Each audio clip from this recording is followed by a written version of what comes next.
नमस्कार मंडळी, मी सोनाली सुरेश नाटकर म्हणजे तुमच्या सगळ्यांची लागती सोना.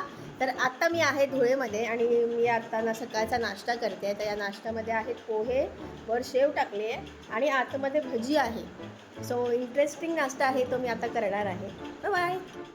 तर मंडळी इथली घरांची रचना किती सुंदर आहे बघा. त्यात पण ऑरेंज आणि पिंक कलर दिला, किती क्यूट वाटतंय. तर इकडे हाय अलर्ट दिला होता, पण इथे पावसाचा थेंब सुद्धा नाहीये आणि मुंबईत इतका पाऊस पडतो की काय विचारू नका. तुम्ही बघू शकता इकडची नदीत पाणी सुद्धा नाहीये. याच्यानंतर आता आम्ही जेवायला घेतलंय ते म्हणजे चपाती आहे, वाटाणा बटाट्याची भाजी, शिराळ्याची भाजी आहे, डाळ आहे, त्याच्यानंतर तुम्ही बघू शकता इथे कढी आहे, छानसा भात आहे आणि हे खरवस आहे. सो जेवल्यानंतर मी हे खाणार आहे आणि त्याच्यानंतर तुम्ही बघू शकता की आता पापड सुद्धा आलाय आणि माझं जेवण पूर्णपणे संपून झालेलं आहे.